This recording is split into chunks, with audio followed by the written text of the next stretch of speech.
Con el nombre de Chicha Mariani no es algo decorativo, pero es la asunción de un compromiso de defender las causas populares.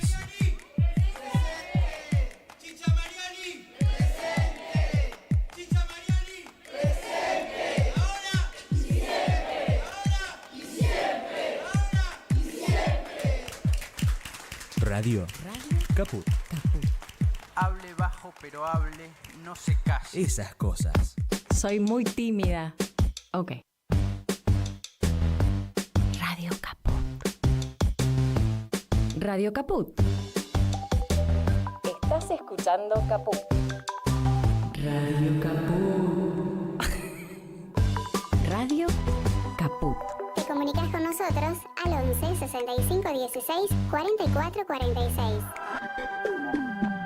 Radio Caput. Radiocaput.com. Mientras todos duermen, algo muy extraño ocurre en los laboratorios químicos RX. Seguinos en Twitter, @Radio Caput, o en Facebook, Radio Caput. ¡Ah, sí! Si quieres ver un paraíso, solo mira a tu alrededor y velo.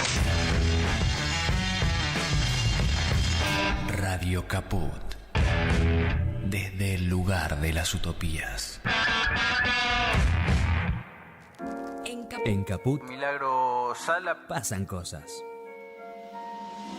Y sigan así, sigan adelante, porque necesitamos medios como ustedes que digan la verdad y que no anden con miedo. No es fácil competir con Clarín, no es fácil competir con las corporaciones. Necesitamos medios como ustedes. Conservar el espíritu de rebeldía. Hoy les toca competir a ustedes, ¿no? Radio Caput. Necesitamos medios como ustedes que digan la verdad y que no anden con miedo. Esas cosas. 5, 4, 3, 2, 1. No quieren. Mátenlo. Bueno, a ver. Ok. Sí. ¿Es acá? Sí. Ahí sí puede ser. Radio Caput. Radio Caput. Radio Caput. Esto es Radio Caput. Buenas noches, muchas gracias. En Caput Quiero contarles un poco que pasa en Radio Caput. pasan cosas. Y cuando uno entra, todos te esperan con una sonrisa. La pecera se llena de gente. Esa radio te sonríe. Es una radio que enseña, porque para mí la radio tiene que ver con eso, con lo que se transmite. Todo es sonrisa, todo es amor. Es una radio hecha con muchas ganas de hacer las cosas bien, ¿no? No sé si llamarlo un premio.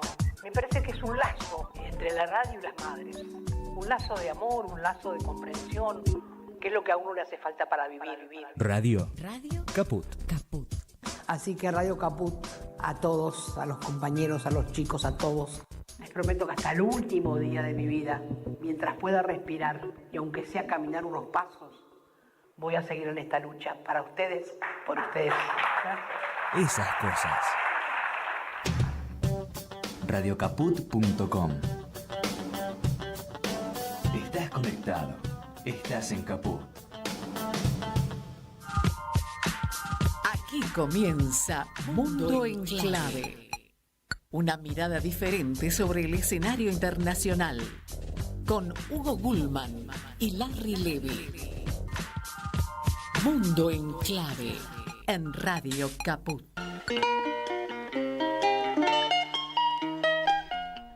Hola, buenas tardes, ¿cómo están? Otro encuentro de Mundo en Clave, aquí en el que intentamos, como cada semana, tratar de mostrar una mirada diferente acerca del escenario internacional. Salimos por Radio Caput, sabemos todos que, o saben quienes nos escuchan habitualmente, que este programa luego se repite en la radio pública de Marcos Paz, y luego también se repite en RPD Radio, la FM 97.5 de Oberá en la provincia de Misiones, y en Radio Pista Urbana, ¿no? Y bueno, como cada semana siempre hablamos de algún país. Vamos a hacer una pregunta con trampa, o vamos a dar una pista con trampa, porque vamos a arrancar con una música que siempre la damos como seña, como para ver si adivinan el país. Esto es muy fácil. Entonces, como es pan comido lo que vamos a dar, hay alguna trampa. Les yeux qui font baisser les miens, un rire qui se perd sur sa bouche. Voilà le portrait sans retouche de l'homme auquel j'appartiens. Qué lindo suena, ¿no? Suena muy bonito, Sass, sí. Se llama La vida en rosa, un clásico, ¿no? Un hermoso, hermoso tema. Mientras va sonando el tema, y ustedes piensan es Francia, obviamente, nosotros podemos decirles sí, es Francia, pero es mucho más que Francia, el tema que vamos a tratar hoy. Pero antes de meternos en el tema, escuchamos 30 segundos de música.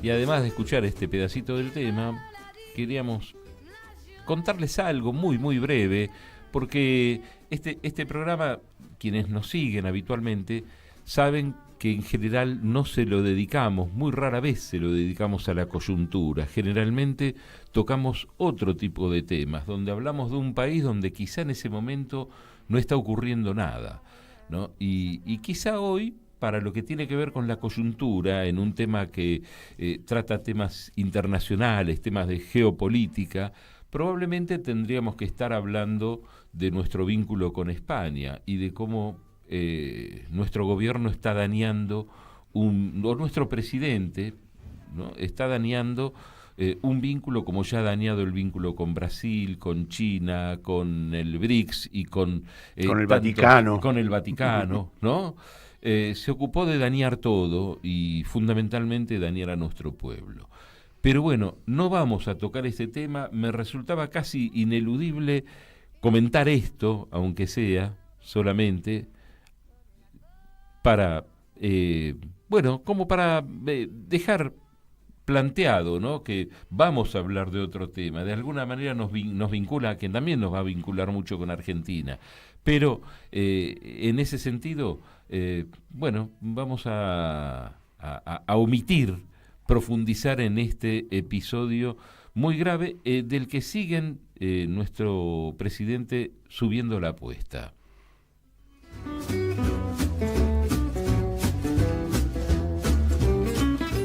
Bueno, dicho esto, diría que Larry haga la presentación habitual con su editorial.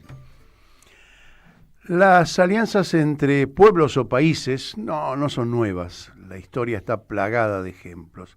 A veces, las alianzas fueron entre fuerzas de igual peso específico contra otros bloques de más o menos igual tamaño.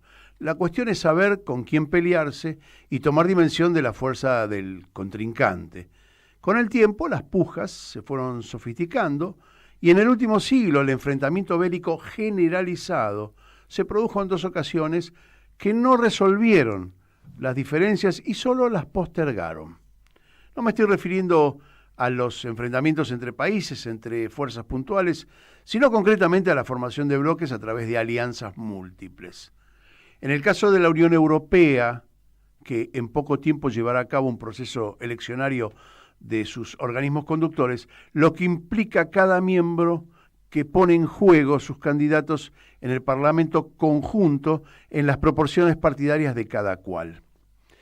Pero este proceso tiene diversos matices y consecuencias imprevisibles porque el bloque de la Unión Europea entró en una inesperada crisis de representación regional con la profunda sumisión política a los intereses económicos de Estados Unidos, quitándole así autonomía a la alianza que intentaba perfilarse con independencia política, con soltura económica y fuerza militar.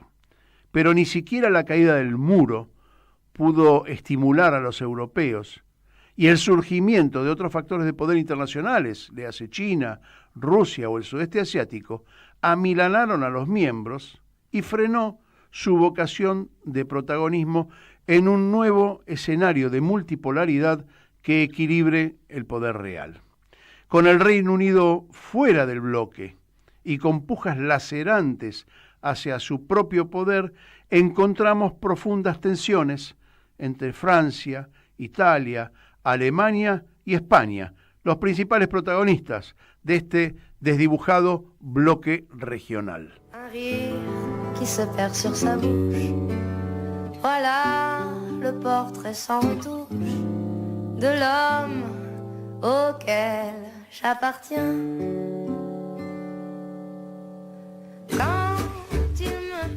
Bien, interesante el planteo de Larry, interesante como para trasladárselo al invitado que tenemos hoy en el piso, que nos va a acompañar durante toda la hora y con el que vamos a tratar de profundizar en qué pasa en la Unión Europea. Está ante las elecciones en las que se viene perfilando como ganador una derecha que, por lo menos a vistas de lo que nos está mostrando en nuestro país, parece no ser grata para los pueblos, ¿no?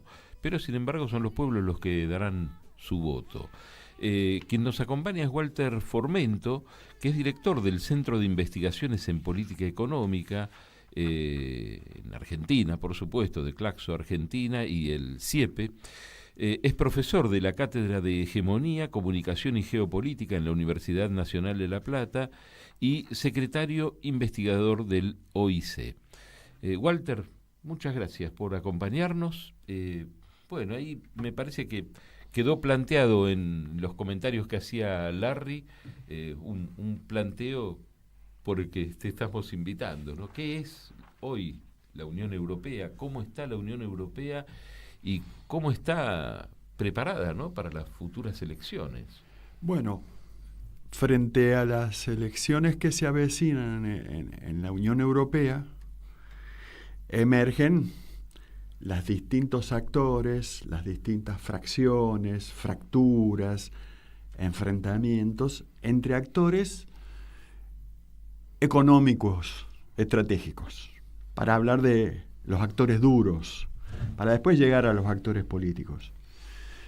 En esta Unión Europea, donde los actores específicos que históricamente tenían su razón de ser en el mercado europeo, cuyos países, digamos, emblema, Alemania, Francia e Italia, eran sus tres grandes actores que arrastraban esa economía de la Unión Europea que era distinta de la economía norteamericana, la norteamericana que se globalizaba, y de la otra Norteamérica que se continentalizaba, se volvía fuerte en el continente americano porque se retrasaba.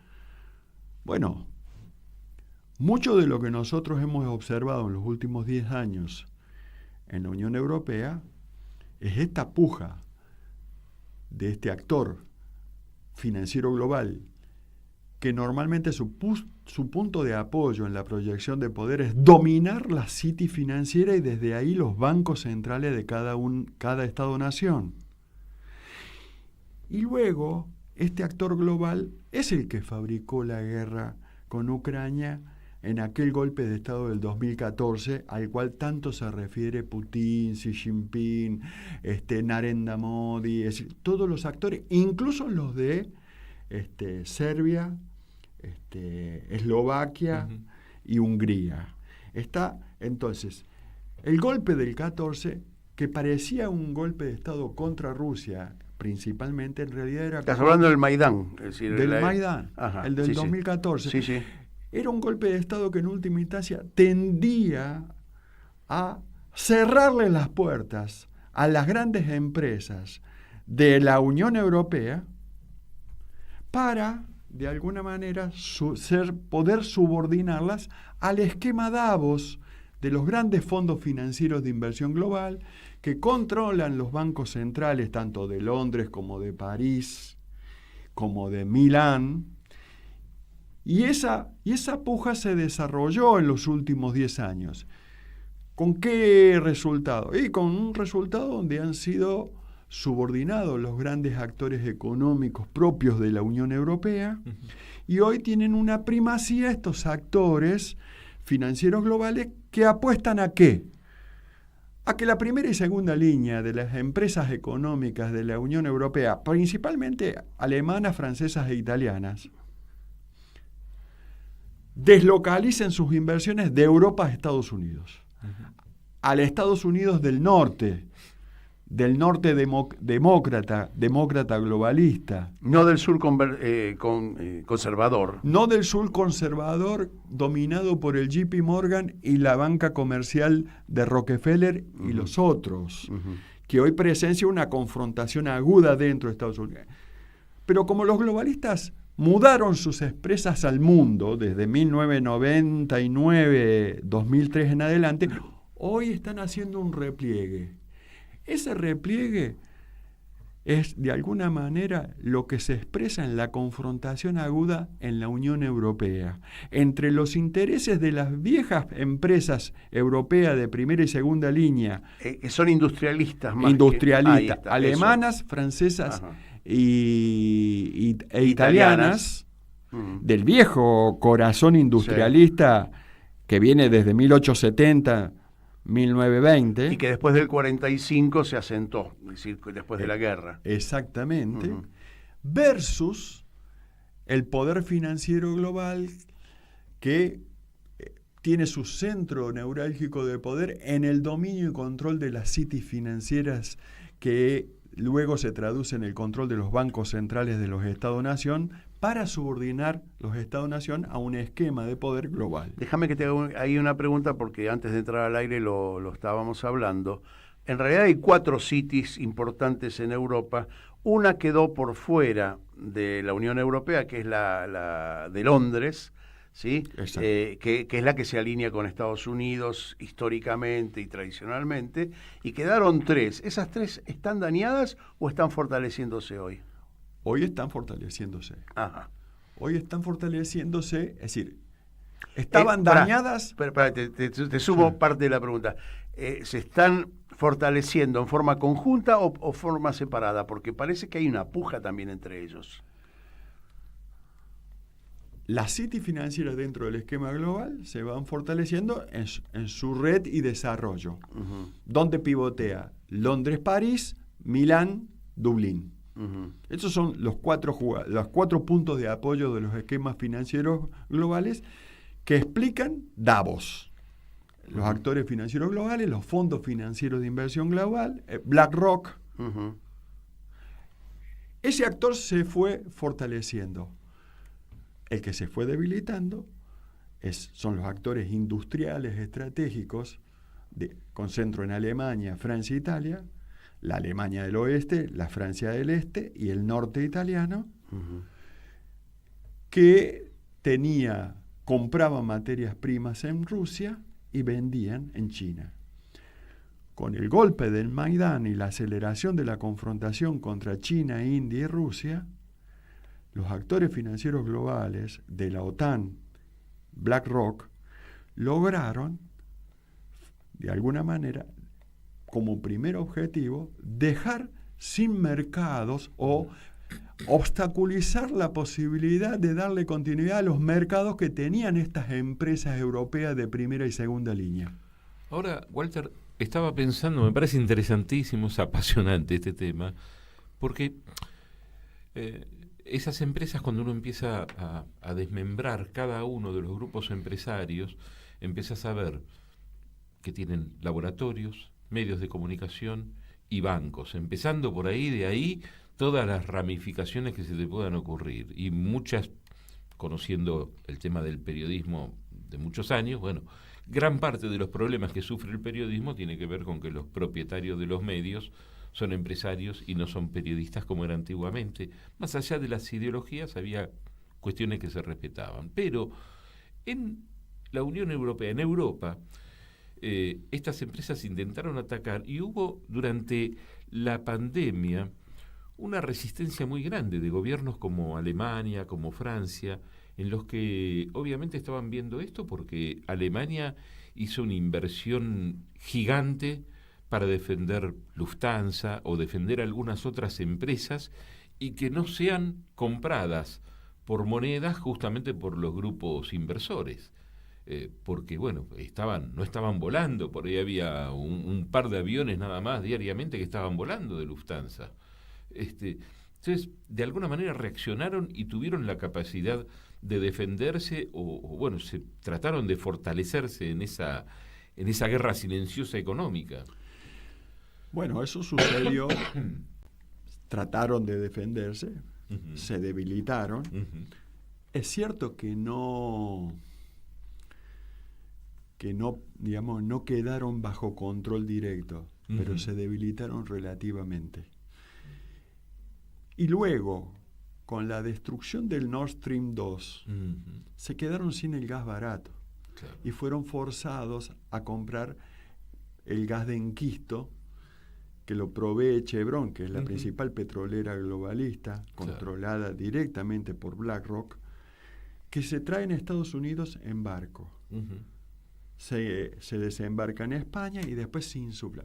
Eso encareció todos los costos energéticos de producción de la Unión Europea. Frente al gas barato, seguro, ruso.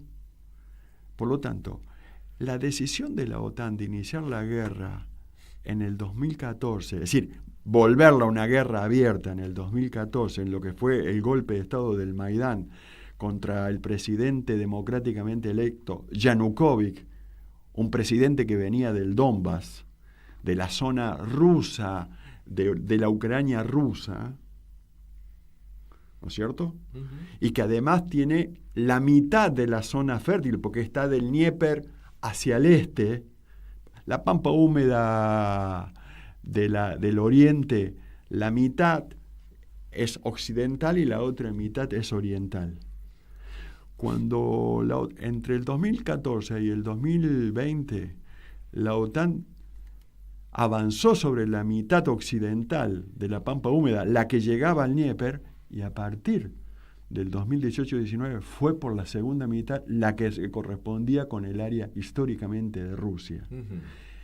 Eso es lo que termina desembocando en esto que nosotros conocemos como la guerra entre Rusia y Ucrania, que en realidad es entre Rusia y la OTAN. Claramente. Sí, ¿cierto? Claramente, sí. Es como la mencionamos nosotros, de hecho, ¿no? Y ahí, de alguna manera, el actor protagónico que conduce la OTAN, pero los muertos los pone Ucrania, el pueblo ucraniano. Que dicho sea de paso, no forma parte de la Europa, digamos, de la Unión Europea, aunque tiene pretensiones y hasta el momento no cumple con todos los requisitos, pero bueno, eso es lo que se está negociando. Exactamente. ¿sí? Yo te quería preguntar también, porque a raíz de lo que te pregunta también Hugo, de alguna manera el capital perdió el pasaporte, es decir, ya no transitan con pasaporte. ¿En cuánto afecta ese tránsito de dinero o ese flujo de dinero a los países que no pueden cobrar impuestos, por ejemplo, ¿no? Es decir, el flujo ese de dinero que pasa hoy por Alemania, mañana por Francia y pasado por Italia, no radica en ningún lado. A lo sumo en Luxemburgo, no sé, en algún lugar así, que después vamos a ver algunas cosas curiosas de los datos de esos países. ¿Te parece que dejemos la respuesta para después de la tanda? ¿Sí hacemos la tanda puntualmente? Sí, termino la pregunta. ¿En cuánto afecta la fortaleza de la Unión Europea este tráfico o este flujo de dinero sin pasaporte? Vamos, lo charlamos en un charlamos ratito después de la pausa. Enseguida volvemos con más Mundo en Clave. Siempre en Caput. Mandanos un WhatsApp. Mandanos zaraza y noticias. 11 65 16 44 46. Un pueblo sin piernas pero que camina. Columna vertebral. Estamos atrapados en la misma red. No vamos a quedarnos tirados en el piso sin intentarlo todas las veces que sea necesario. Columna vertebral. Todos somos héroes anónimos. Los lunes a las 6 de la tarde. En Capó. En Morón, 40.000 vecinos y vecinas ya están conectados al centro de monitoreo a través de su celular. Súmate a Ojos en Alerta al 11 55 85 1000 y descarga Morón Alerta desde Play Store. Municipio de Morón, corazón del oeste. A los jóvenes de ayer. Llegar a viejo no es estar enfermo. Hacé valer tus derechos y tu experiencia de vida. Somos grandes. Información, reflexiones y conocimiento.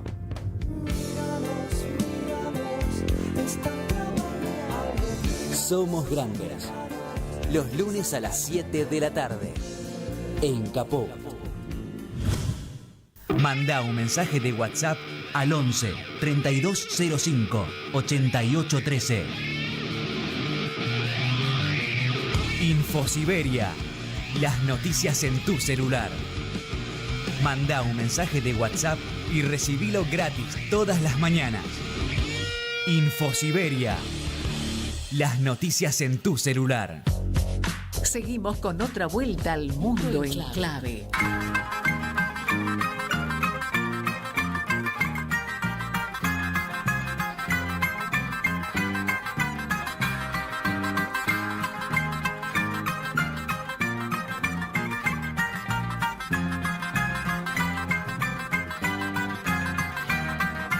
Παποράκι του Μπουρνόβα και καρότσα της στεριάς. Πόσα τα Ahí está cantando. ¿Qué tema te elegiste, no? ¿Sabés qué tema me elegí? Paporaki de Burnova se llama. Yo sé quién lo canta, ¿puedo decirlo? Sí, claro. George Dalaras, sí, casi. o Yorgos Dalaras, que es un griego que es como el símbolo nacional de la música, digamos, melódica, actual, contemporánea en Grecia. Ajá. Un tipo que ha cantado hasta con Mercedes Sosa, ha cantado, con infinidad de cantantes, con Serrat. Y con mucho grabado en español. Exactamente, ¿no? Mucho grabado en español. Tiene una versión de La Malagueña cantado. Sí. Hermosa. Es hermosa la versión, es hermosa. A ver.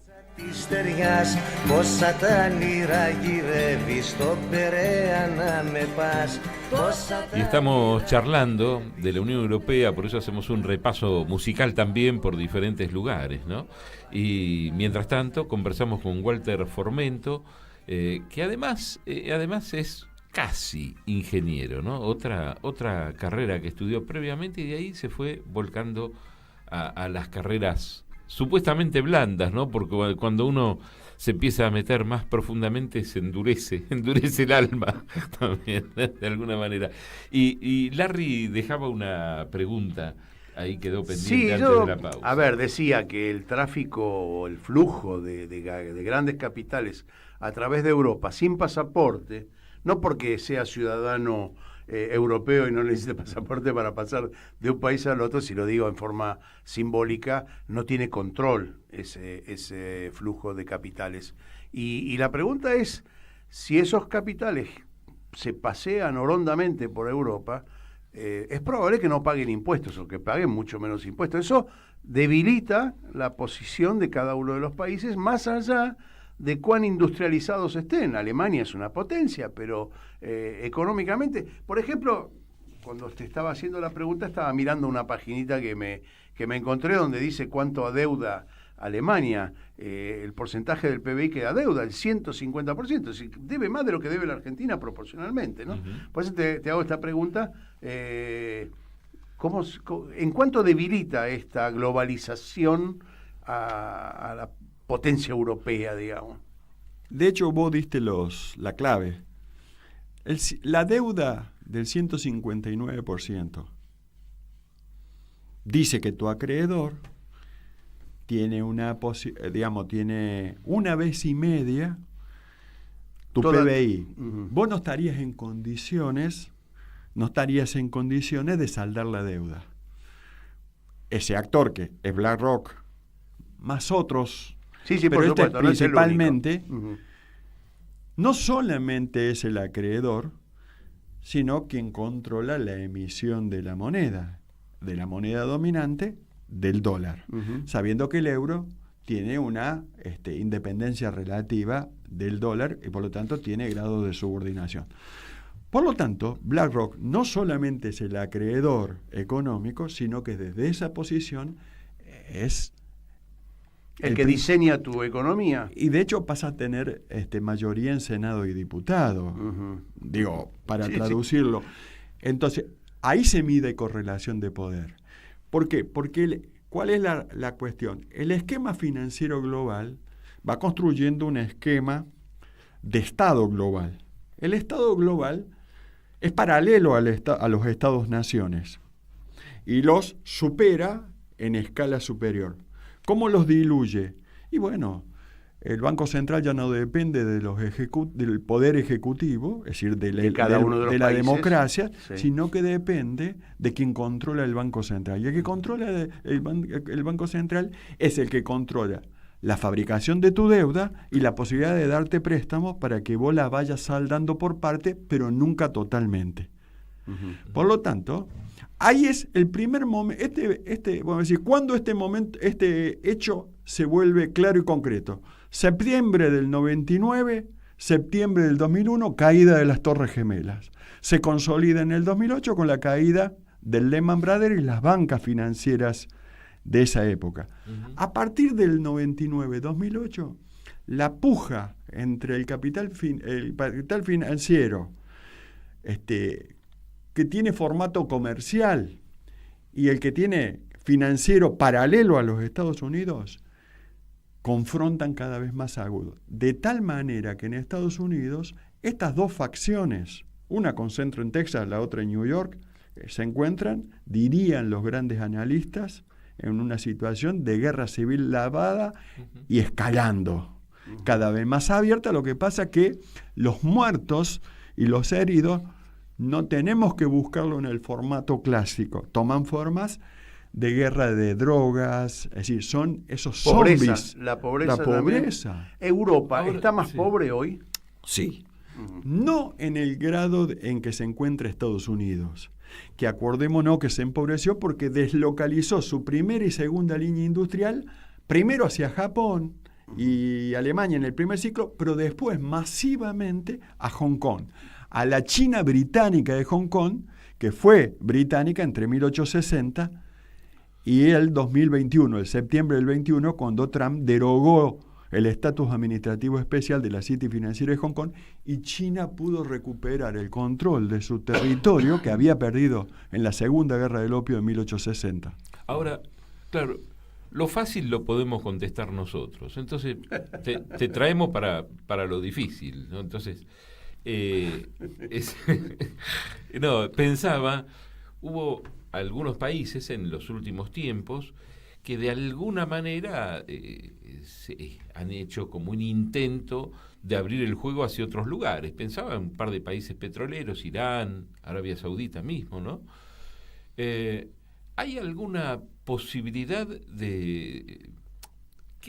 ¿Cómo es el vínculo de la Unión Europea con China? ¿No les interesa el comercio o están muy hackeados y muy agarrados y tan dependientes a un punto de los Estados Unidos que no pueden de alguna manera tener a China como un espacio igual que si fuera Estados Unidos? Bueno, la Unión Europea, particularmente en su motor estratégico europeo, Alemania, Francia, Italia, tenía como mercado principal de la venta de sus bienes y servicios de medio valor agregado, alto valor agregado y muy alto valor agregado en China. Y compraba materias primas de todo tipo, desde tierras raras a trigo, en Rusia. Cuando la OTAN y los fondos financieros globales, que son los que controlan Davos, hicieron el golpe de Estado del Maidán en el 2014, el objetivo principal era en realidad generarle un muro a la Unión Europea para que la Unión Europea no pudiera ni comprar en Rusia ni vender en China.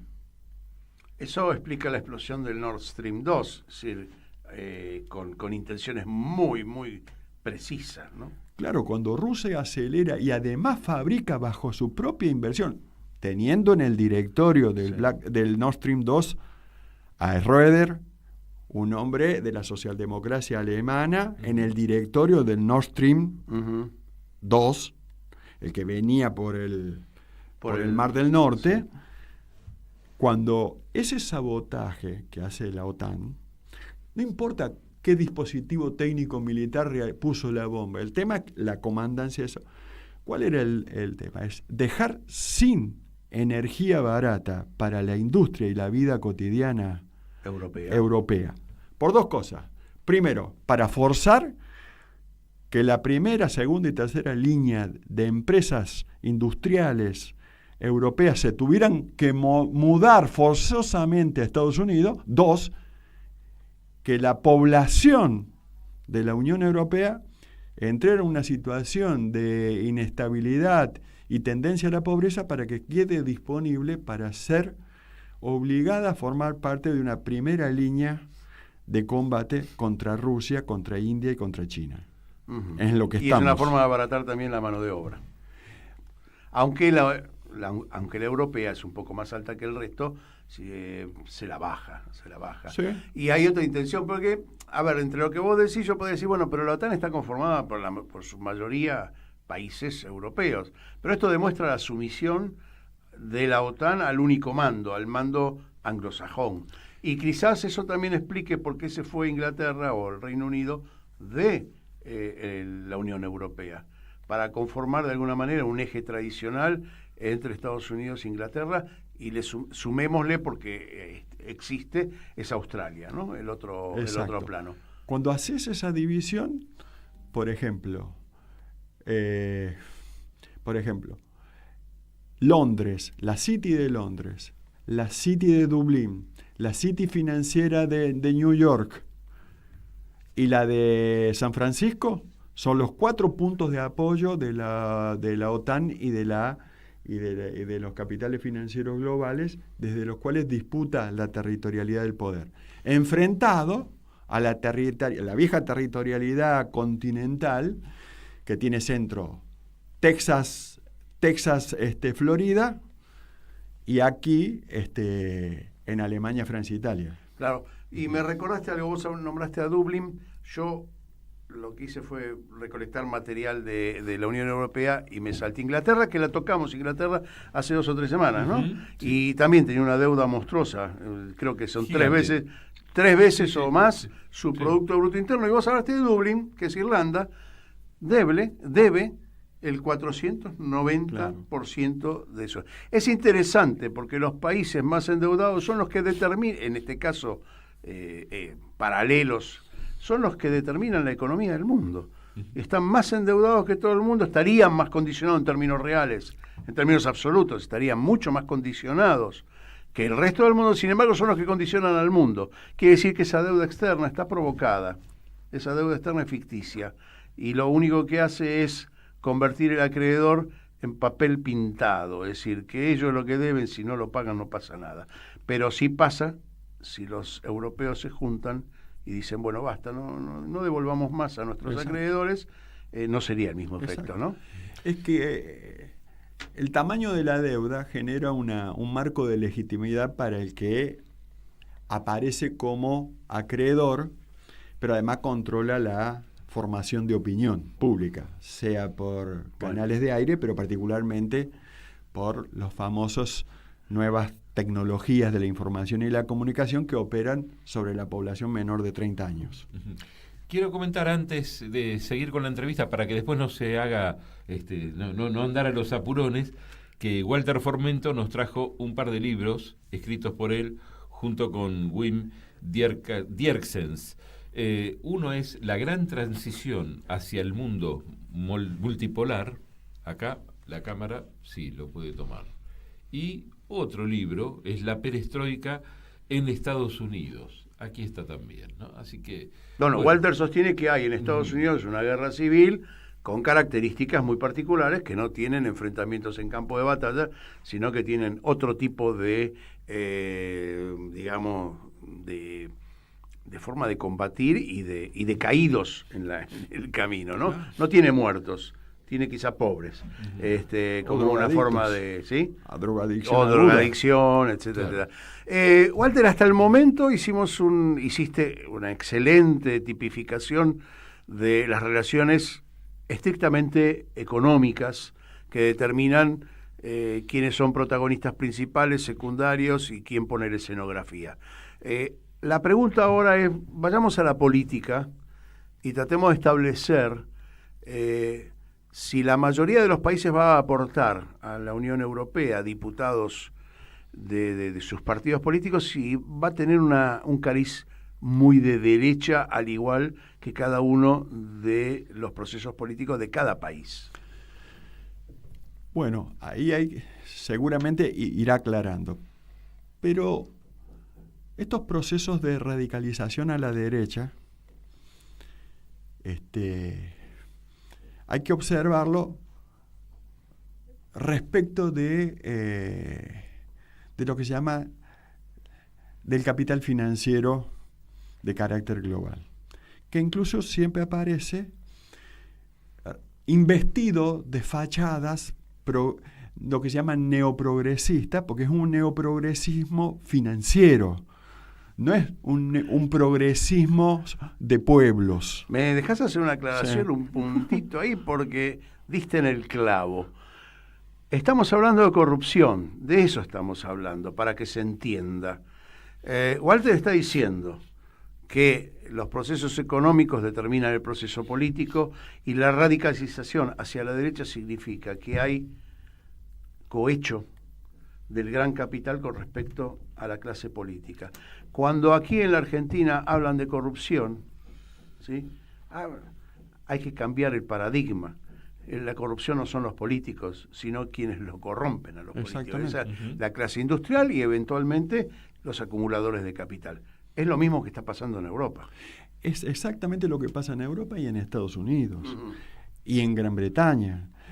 Lo que tenemos ahí es, si el actor que domina la maquinita para fabricar dinero, y todos sabemos que hoy la burbuja que estalla en el 2001 es 3 veces la base real, la que estalla en el 2008 es 7 veces la base real, la que estalla en el 13, que estalló de una manera cosa, ya era 10 veces la economía real, es decir, había 10 veces más dinero circulando que respaldo en economía real, por lo tanto es timba. Quiere decir que este actor que tiene la posibilidad de emitir sin respaldo, pero además sin que nadie lo pueda controlar, empieza a ejercer un poder no solamente para acumular en lo económico, sino también para acumular en lo ideológico, cultural y en lo político. Y si es necesario, en lo técnico-militar, bajo formas regulares e irregulares de la guerra. Entonces, ¿cuál fue el problema de...? Esto era el desarrollo de la guerra civil entre la fracción financiera capitalista que se expandía versus la fracción financiera de base industrial que se retrasaba. El tema fue cuando dio el salto cualitativo China, que particularmente hacia el 21-22, que venía fortaleciéndose, pero la acción de Trump, que es una fractura del Partido Demócrata que se junta con el ala republicana de los Rockefeller industrialista, toma control del gobierno y deroga el estatus administrativo de la City financiera de Hong Kong, y eso da un golpe en la columna vertebral del actor financiero global. No lo destruye, lo debilita. Pero esa debilidad permitió que el gobierno nacional chino, Xi Jinping, tome el control de China, que había perdido entre la Primera y Segunda Guerra del Opio, 1832-1860. Que no lo había recuperado ni con Mao en 1950-1973. Había recuperado grado de libertad. Hoy, con Xi Jinping a la cabeza, China ha recuperado grados de soberanía importantísimo, que es lo que le permite ir construyendo multipolarismo en una escala ampliada de desarrollo que no tiene pausa, que no tiene prisa. Pero centrémonos en Europa, sí, porque este es nuestro tema de hoy, y te pregunto, ¿cuál es el pronóstico tuyo político respecto a estas elecciones próximas? ¿Qué es lo que se va a dirimir A lo mejor no se dirime nada y es estirar la solución, no sé, unos años más, pero algo creo que se está poniendo en juego. En la discusión, a mi modo de entender, Sí. sin esto tener una profundidad porque está sucediendo, la discusión entre el discurso liberal, neoliberal, democrático y el discurso de ese capitalismo fascista, ¿no? En discurso, porque se le llama... ¿Cuál es el discurso del capitalismo fascista? El que apunta a mantener la industrialización de Europa. Y el otro, el que le habla desde los rendimientos financieros. Ese es el fascismo En realidad son dos financiero. paradigmas falsos. Exacto.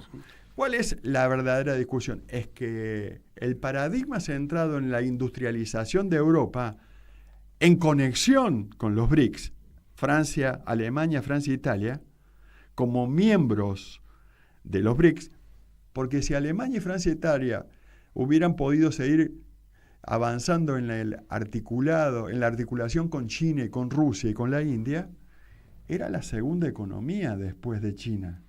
Uh-huh. Eso es lo que vino a romper los fondos financieros de inversión global con BlackRock y Davos a la cabeza, y es lo que se llama el desembarco de la OTAN en la Unión Europea. Bueno, entonces con tu pronóstico vamos a tener una Unión Europea de derecha. Si logra los BlackRock y todos esos grupos coimear, lo voy a decir en términos muy poco elegantes, coimear, digamos, a las campañas, ¿no? Aportar a las campañas de los rupturistas. Sí, yo creo que financian por izquierda y por derecha, y ahí hay que tener en cuenta las viejas gladios, es decir, las viejas estructuras paramilitares que quedaron de la Segunda Guerra Mundial. Claro. Y de las guerras de 1960 al 1975, ¿no? Iba a decir al 73. Esos que fueron a Vietnam. Sí, es decir, todo lo que se llama las estructuras militares ociosas que quedaron. Digo estas cosas porque ofician siempre de estructuras paramilitares. Uh-huh. Entonces, hay que prestarle atención porque esto ya lo vimos en el modo en que se cerró la Segunda Guerra Mundial. Pensaba, BlackRock también tiene la intención de participar en la reconstrucción de Ucrania, ¿no? Por supuesto. Y estaba ofreciendo dinero casi para hacerse cargo de un país. Claro. Sí. Controlando ya 32 millones de hectáreas, que es la mitad de la totalidad de las hectáreas que tiene Ucrania del Dnieper al oeste. Claro. Ahora, ¿le interesa seguir también fortaleciendo la guerra? ¿Que siga la guerra? Es el principal interesado en la continuidad de la guerra en Ucrania. De hecho, ¿por la venta de armas o por otras razones? Porque, por todas las razones. Porque por ahí Jeff Bezos quizá esté más comprometido con todo lo que tiene que ver con la fabricación de armas, ¿no? Sí, dentro de lo que son esos... Sí, ellos están disputando, porque hay una parte donde uno ve la parte económica de que se quedan con 30 millones de hectáreas, la mitad de la pampa húmeda ucraniana o europea, que es la más grande del mundo y la más fértil del mundo. Yo siempre creí que la pampa húmeda suramericana era la más fértil y la más rica, y en realidad estudiando me di cuenta que la otra es más grande y más fértil, por el tipo de tierra, pero tiene una acumulación de población alrededor mucho más grande. Mucho mayor. Por lo tanto, está más o menos en la misma Exactamente. proporción. Entonces, BlackRock, la OTAN, Davos, van a dar la pelea en términos de fondo. Primero porque tienen dos grandes frentes abiertos. Uno contra China, Rusia y la India, Irán, Siria, ¿no? Y por otro lado, contra Texas, Florida y todos los estados republicanos. Perdón, no te escuché, ¿hablaste de Arabia Saudita también o no? Sí. Lo nombraste. ¿Cuánto, en todo ese escenario, cuánto importamos nosotros y nuestra región? Bueno, porque cuando hablamos de la CELAC, y si hablamos de Sudamérica y Latinoamérica y Caribe, y si nos queremos circunscribir Argentina-Brasil para hoy, bueno, Argentina y Brasil es la gran pampa húmeda del sur, no tan fértil en términos generales y tiene más hectáreas, pero somos muy fértiles, lo más cercano a la fertilidad de las tierras ucranianas, rusas, pero además en el hemisferio contrario, es decir, cuando allá hacen trigo, nosotros hacemos maíz, cuando allá hacen maíz, nosotros hacemos... Es decir, son los ciclos complementarios. Entonces, pero además, el centro de gravedad del mundo se desplazó del Océano Atlántico Norte al Océano Índico, que es un océano solo del sur. Uh-huh. Y cuando hablas de los océanos del sur, el paso bioceánico por el Océano Antártico se vuelve clave, como se vuelve clave el que pasa al sur del África, es decir, del sur de África, y hace esa conexión por el Atlántico Sur. Cuando vemos la imposición de Milei como presidente en un esquema de gobierno que se apoya en 3 grandes fracciones de oligarquía financiera, que fracturan y fragmentan las Fuerzas Armadas en la Argentina, que la debilitan por fragmentación, que luego aceleran los puntos de apoyo en Antártida. Rusia le contesta con la existencia de una gran reserva de petróleo, con lo cual acelera las pujas por esa riqueza. Y vemos que portaaviones norteamericanos que guardan relación con el Comando Sur aceleran su tránsito hacia el sur. Yo no sé si ahí estaría viendo una crisis que tiene que ver con la política interna de Argentina y no con la política internacional. Hay una combinación porque en realidad tenemos estamos muy al límite. Este es un tema que va a llegar después de las elecciones y con el resultado en la mano probablemente hagamos otro nuevo programa con el nuevo dibujo, si es que hay, de Europa, ¿sí? Sí. Bueno, ahí mirá con qué música nos despedimos, por lo menos para ponerle un poquito más de ritmo y alegría a todo esto, ¿no? Ahí estamos con Lisboa, ¿no? Que justamente María Lisboa se llama este tema, ¿no? Pero... bueno, muchas gracias Martín Loza en los controles, muchas gracias Walter Formento por habernos acompañado, fue un gustazo y fue muy, muy didáctico todo. Espero que así sea. Pero se me escapó de la respuesta que va a pasar en Europa, quién va a ganar, la derecha o la izquierda, pero seguramente dependerá de cada país y de cada cuestión de comunicación. Y analizaremos con Walter el resultado en todo caso, ¿no? Bueno, muchas gracias como siempre a Radio Caput, que nos abre las puertas cada semana, y muchas gracias también a las radios que repiten este programa, como la Radio Pública de Marcos Paz, RPD Radio de Oberá en la provincia de Misiones y Radio Pista Urbana. Hasta la semana que viene. Muchas gracias. Este fue otro encuentro de Mundo en Clave. E nas veias o latido do motor de uma traineira. E nas veias o latido do motor de uma traineira. Vende sonhos e maresia, tempestade se apregoa, seu nome próprio Maria, seu apelido Lisboa. Aquí termina otra edición de Mundo en Clave. En Caput A Diego Maradona pasan cosas. Todo el apoyo sincero de un peronista, de un hombre que quiere que la gente coma, que la gente sea feliz. Por eso le mando un beso grande a Eber Bonafini y a vos, Calamaro, te quiero mucho. Muchas gracias por compartir el Santuario de las Madres. Son unos encuentros muy sentimentales los nuestros. La verdad que nos queremos mucho. Radio Caput. Diego es Diego. Y bueno, son esas personas que son indispensables, ¿viste? Esas cosas. Esas personas que son indispensables. ¿Querés arrancar la mañana bien informado? Infosiberia. Las noticias en tu celular. Mandá un mensaje de WhatsApp al 11 3205 8813. y recibilo gratis todas las mañanas. Infosiberia. Las noticias en tu celular. En Morón, 40.000 vecinos y vecinas ya están conectados al centro de monitoreo a través de su celular. Súmate a Ojos en Alerta al 11 55 80